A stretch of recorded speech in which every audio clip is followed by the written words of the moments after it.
una de las actividades favoritas de muchos en internet. Todos se ofenden por todo, menos yo o mi grupito. Everything is sexist, everything is racist, everything is homophobic, and you have to point it all out. Pero también una forma de limitar a otros. Why should your right to freedom of speech trump a trans person's right not to be offended?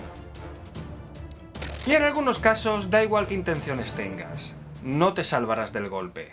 Pero ella me respondió algo así como: lo único que me faltaba, que venga otro youtuber a padrinarme. No me interesa lo que tú creas, en mi canal yo hago lo que quiero. Hoy vamos a hablar de cuando nos sentimos ofendidos, por qué pasa y por qué se generaliza tanto este sentimiento por internet.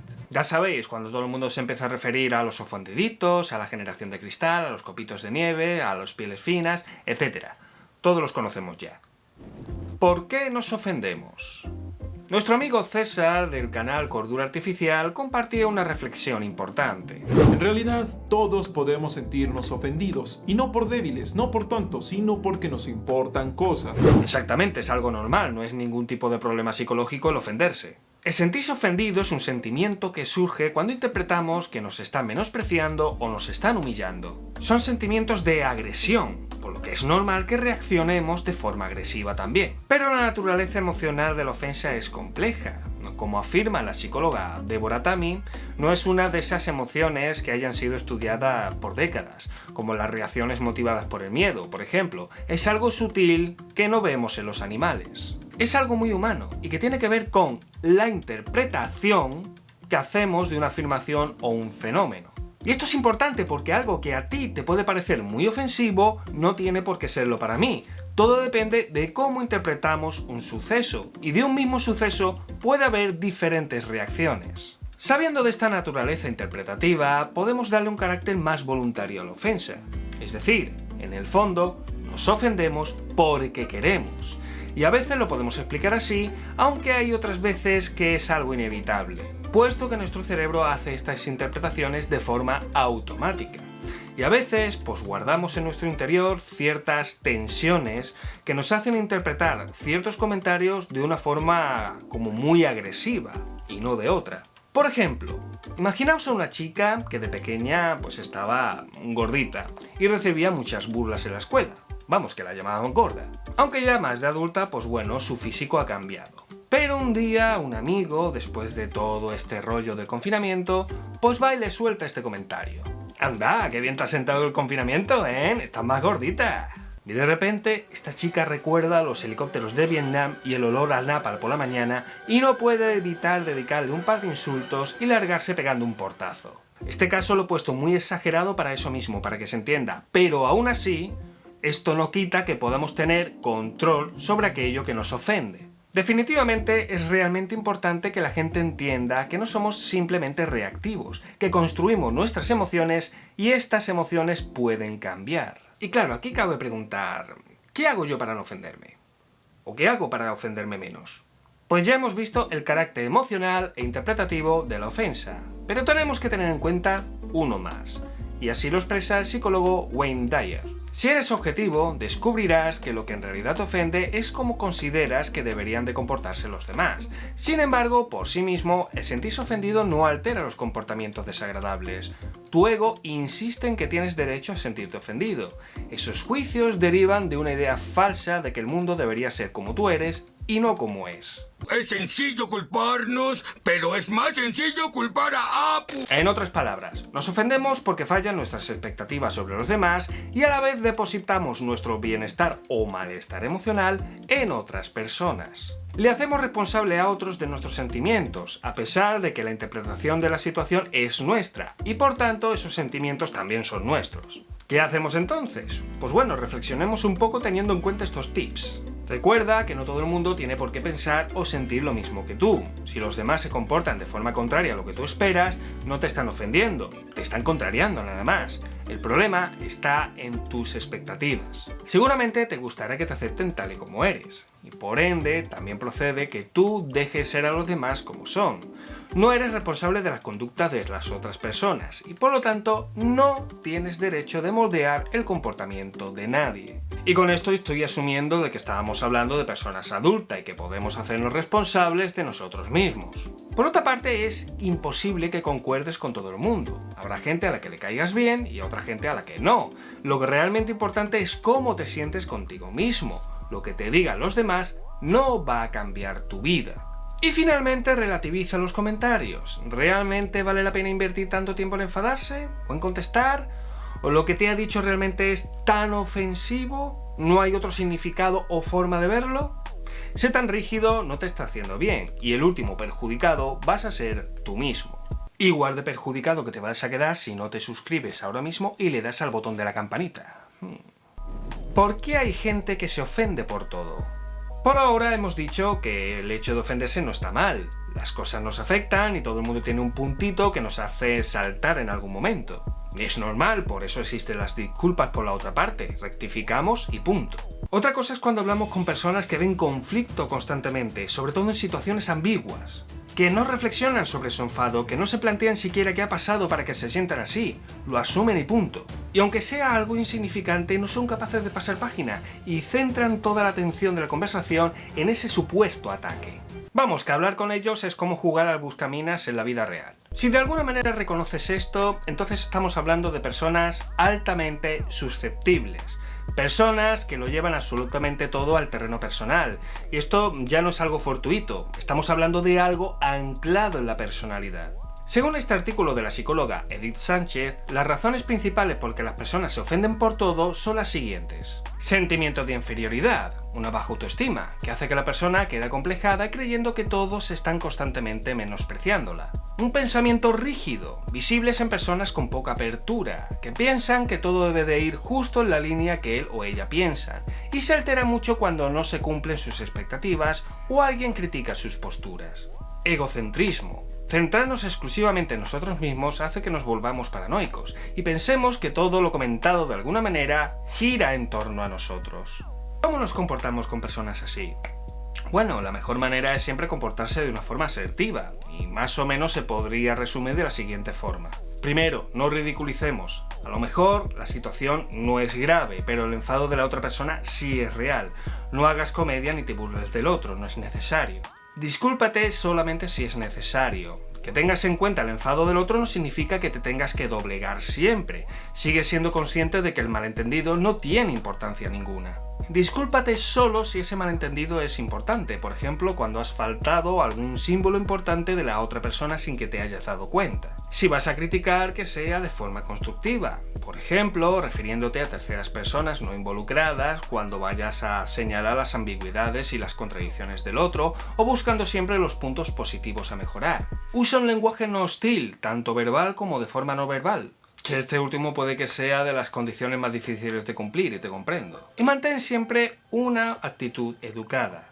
Pero no te obsesiones, si sientes que estás constantemente andando por un campo de minas, ya estamos hablando de un problema. Todo lo anterior son directrices para los que quieren involucrarse con las personas susceptibles. Pero vamos, que si en vez de eso prefieres seguir tu camino y no meterte en líos, tú mismo se comprende igualmente. He comprendido esto, ahora vamos a ver qué es lo que se cuece realmente en el ciberespacio.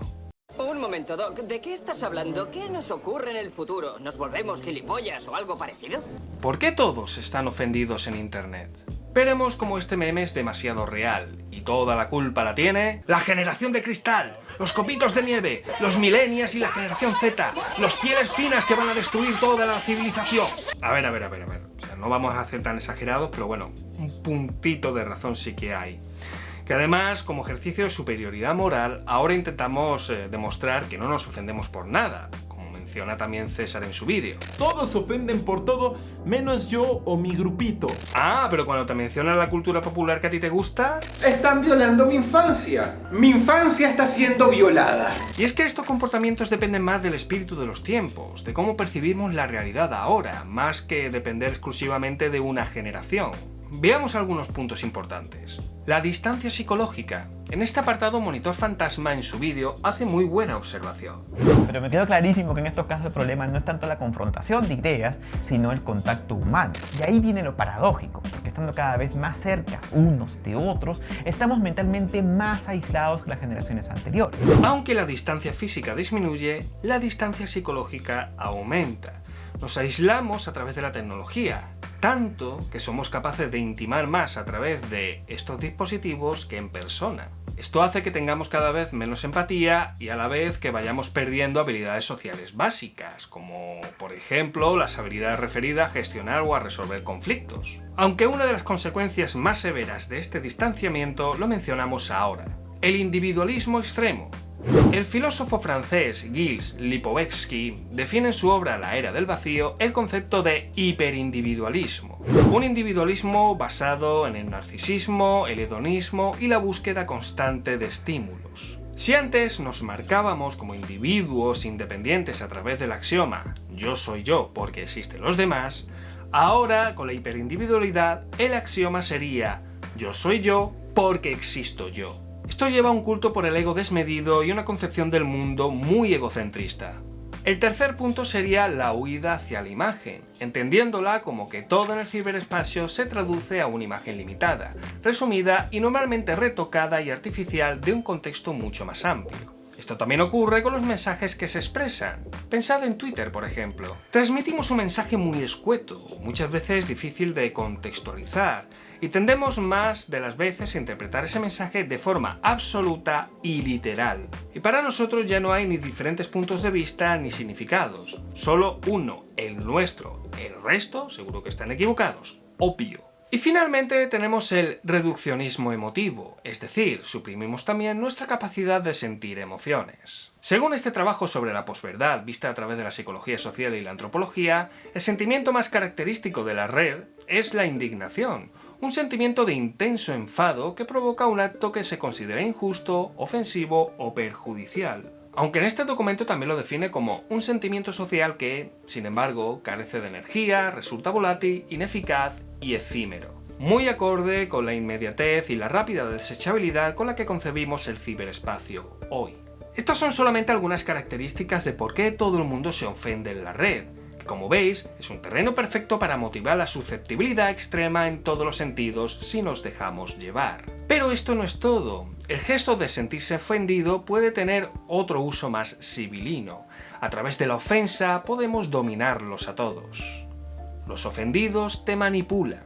Everything is sexist, everything is racist, everything is homophobic, and you have to point it all out. Sé que este clip de Anita Sarkeesian está muy trillado, pero es que describe muy bien las intenciones que hay detrás de los ofendidos profesionales de la red. Se puede establecer un juego de poder, donde el acto de ofenderse se convierte en una forma de imponer un canon moral y estético. El ofenderse se convierte así en manipulación inculpatoria, o lo que es lo mismo, te manipulan con la culpa.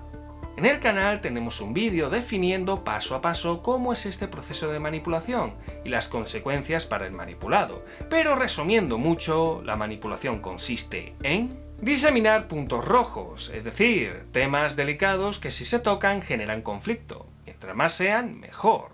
¿Os acordáis del juego del buscaminas? Pues nivel imposible. Hacerte sentir mal a través de la inculpación. Tú tienes la culpa del estado emocional del otro. Esa deuda de culpa recae solo sobre ti. Tú eres ahora la persona que debe enmendarlo. Negarse a abordar el problema. Estas personas, aunque desencadenan el problema, después no quieren concluirlo. Es más, no les interesa, porque mientras lo mantengan vivo, podrán seguir chantajeando al abusado. Y minar la confianza del abusado. Recordad que esto es un juego de poder. No se pueden llegar a términos. El objetivo es humillar al contrario para someterlo. Para ello, lo único importante es que te sientas mal. Entendida esta relación así, pasamos de jugar al buscaminas a jugar al agario, donde todos en la red intentan comerse los unos a los otros, para ver quién es el que perdura entre los demás y quién impone su visión del mundo. Como veis, incluso en estos intentos de manipulación, el mismo esquema se sigue manteniendo. Cuando nos ofendemos es porque pretendemos que el mundo se comporte según nuestra visión. Y si no es así, entonces estallamos. Pero debemos de tener en cuenta que tenemos todo el derecho a enfadarnos y reivindicar lo que consideremos injusto, pero eso no es compatible con esperar que el mundo se comporte como uno espere. Because in order to be able to think, you have to risk being offensive. I mean, look at the conversation we're having right now. You know, like you're certainly willing to risk offending me in the pursuit of truth. Why should you have the right to do that? It's been rather uncomfortable. Y antes de terminar, algunas aclaraciones. Si quieres saber cómo te manipulan con la culpa paso a paso, lo tienes en este vídeo de aquí. Si quieres saber cómo te afecta las redes sociales, o en internet en general, en la sociedad moderna, o mejor dicho, postmoderna, aquí tienes otro vídeo. Si quieres saber un poquito más sobre la cultura de la piel fina, o los copitos de nieve, o todo lo que los mueven, pues aquí tienes otros 2 vídeos que los podrás ver también aquí. Y si quieres ver los vídeos de cordura artificial o monitor fantasma también mencionados aquí, desgraciadamente no los puedo dejar a la esquina porque YouTube tiene un límite. Pero sí te dejo todos los enlaces de todos los vídeos en el primer comentario. Y hasta aquí este manual sobre sentirse ofendido. Si te ha gustado el vídeo, pues compártelo con tus amigos, suscríbete y dale al botón de la campanita para saber cuándo subo nuevo vídeo. Todo lo anterior es gratis para ti, pero me ayudarías muchísimo a mí. Gracias por vuestra atención y nos veremos en el siguiente tema.